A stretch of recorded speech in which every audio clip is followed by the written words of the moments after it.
right tackle. We don't know what's going on with Mike McGlinchey. He could miss none of the season, part of the season, all the season, the rest of his career. We have no freaking idea, and they're not telling us. His replacement was Tom Compton, who did a really good job. I mean, not a really good job, admirable in the sense that they could win with him. He was good in the run game, and he just got a he job. Was really good value, Grant. Yeah, for what he was getting paid and what they expected from him, he was good value. Yeah, and now he worked his way into a starting job with Denver, and now the Niners, if they don't have McGlinchey, they're looking at hoping one of Justin School, Colton McKivitz, or Jalen Moore steps up. There's a theme here. With the strong safety to nickel to right tackle, the Niners are taking these leaps of faith. Do you think they really are counting on one of those three guys stepping up, or they're going to sign a guy, or they're going to draft, a guy? To be fair, Grant, in terms of having sustained success, you have to take some leap of faith with your coaching and some of the guys that you've drafted, because you can't re-sign everybody, even if guys have been really good starters. There is a point where you have to move on, and maybe they're right that the point to move on with K'Wan Williams is today, and Jaquaski Tart, it's today, and Laken Tomlinson, it's today. But the Niners do have the ability and the flexibility to erase at least one of these question marks, and there are players available to do so. So there is that aspect of it. I do think they're taking a massive leap of faith, because they've dealt with a torn quad with an offensive lineman, and Weston Richburg was taken off of PUP a week before the season of 2019, if you remember. It was a big question mark. Would Weston Richburg make it to week 1? Ben Garland was playing all through camp, and people were worried because I don't think they realized how good the defensive line was yet in 2019, and Ben Garland was getting his butt kicked in practice. That's what everybody was reporting. And so Richburg never came back? No, he did. He came back week 1. Yeah, he came back week 1, and then he played, and then he tore his patella, and that's all she wrote for Weston Richburg's career. But I'm thinking about he actually played really well. I'm thinking about 2020. There was that was with his he would come back. Patella, Garland played. He got hurt in training camp, and then the week 1 starter at center was Hronis Grasu. The Niners cannot have the equivalent of Hronis Grasu starting at right tackle this year. Yes, and it's a possibility, right? And so I just think, especially with right tackle, because I talk about corner all the time, right? It's a position where, the best players go high in the draft because it takes a high-level athlete. Tackle, it's the same thing. That's why they drafted Mike McGlinchey in the top 10. That's why they paid so much money for Trent Williams. They value that position. It's not like guard where they feel like they can be a little more interchangeable and develop guys to play there. Tackle, they do need a premium player. I think that this is a deeper tackle class. So, like, if they were going to go spend money that, technically could be available, I would rather have them spend it on safety or nickel, because I think you can draft. I think drafting a right tackle at 61 to me is the best move. Then you have another guy to come compete with these guys.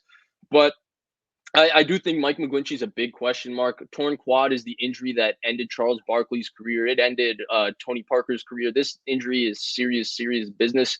There's no telling, even if Mike McGlinchey comes back, whether he will play at a starting caliber level too. Right. Like, there's no guarantee. As much as we'd like to be optimistic about it, the reality of the situation is there's no guarantee of that. And Mike McGlinchey is due a lot of money next year. That's fully guaranteed because it's his 5th-year option. And so there's that aspect of all of this too. So because of all of this, to be totally honest with you, I think right tackle is a massive question mark.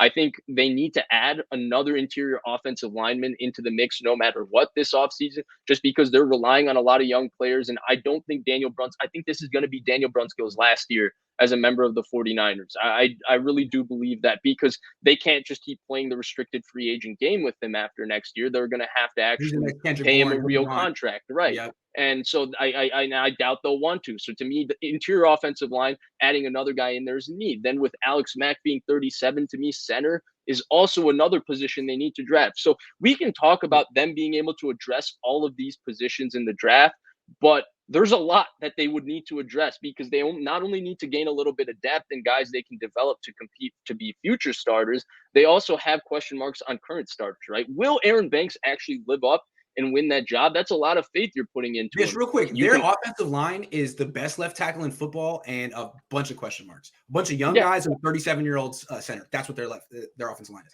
It is. Crazy, man. No doubt about it. No doubt about it. Was that the plan? Was that the plan? Is that why they're so cool having $25 million in cap space not available? Right. They have God playing the young guys and the 37-year-old center. Come on. I'll give them this. They have God playing left tackle, but the rest of it is. Having one good offensive lineman doesn't make for a good offensive line. You need 4, 5. I don't get it. And it's like, I'm not blaming Trent Williams. He's not the reason they haven't been able to. I'm blaming the front office. They're trying to tell us that they have the team they want. Really? That's the offensive line you want? I have another angle to this too, Grant, right? With offensive line, every time we have a conversation about we got to talk about continuity and reps together, right? And because a lot of these guys aren't able to practice football, you want really the best case scenario for an NFL team with their offensive line is you have the same 5 starters from day 1 of OTAs all the way to week 1 so that those guys have as many reps together to play as a unit. Well, if you have competition at left guard, if you have competition at right tackle, and maybe even right guard, with maybe one of these guys like Colton McKivitz being able to steal Daniel Brunskill's spot, depending on how all of this works. Well, what happens if a guy beats a guy between OTAs and training camp? And what happens if that position's always in flux? That continuity, in my opinion, matters. It was one of the reasons a lot of people gave Mike McGlinchey a benefit of the doubt because there was a revolving door at right tackle, right guard, the year you were talking about in 2020 with Hronis Grasu and then Daniel Brunskill eventually taking over at center. And so there are conversations like this. Like a lot of people talk about the chemistry Trent Williams and Laken Tomlinson had playing next to each other being a big part of why both of them had. I mean, Trent Williams had one of the greatest offensive line seasons ever, and Laken Tomlinson was a Pro Bowler. By hook or crook, he was a Pro Bowler. So because of all of that, I do think that this is a bit more of a pressing need maybe than it's being credited for. Agree. I think it might be their biggest need, which is too bad because they should be looking to spend. You can get a great nickel in round 2. You can get a hell of a safety in round 2. Offensive tackle, you're reaching. You missed it. The offensive tackles go top 20, top 25. You're looking for a second tier diamond in the rough that probably shouldn't even go until day 3. You're going to reach. So get that guy in free agency and allow yourself to draft the best DB possible. That's the way I look at it. Who's the guy left in free agency, though? Lyle Collins got signed. I don't know. Bobby Massey. There are guys with starting experience with Riley Reif, but I mean, better than nothing. Honestly, they should have just brought back Tom Compton. Someone better than Tom Compton. I actually thought Tom Compton was going to be a no matter what, they would bring him back because he can play guard and right end tackle. He's so familiar with the Shanahans. I thought he was going to come back no matter what, not even to start, just be their super sub backup because they like having the one guy who can play both guard and tackle as their backups, right? That's why Aaron Banks wasn't inactive all year because Compton offered that versatility.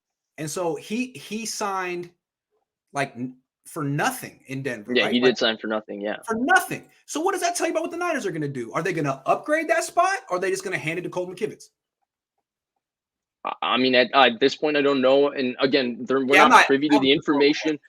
Yeah, we're not privy to the information on Mike McGlinchey's rehab, but I don't think we can necessarily count on it or bank on it because of the serious nature of his injury. It's like I'd love to tell you something different, Grant, like, oh, totally fine. Mike McGlinchey's going to come back and be even better, all of that. But if you look at the situation with logic, you take in the facts, you can't guarantee any of that. I don't think the Niners are sitting here banking on Mike McGlinchey to just come in and come back and kick ass. I think they will end up taking a tackle somewhere within their first 2 picks or first 3 picks. So that's what it's looking like. All right. We have a bunch of questions to answer. And there's a need that we didn't even get to that a lot of people have talked about, which is the extra edge rusher. How nice would it be to have another guy next to Nick Bosa that could go win one-on-one? One of these things could have been bought in free agency.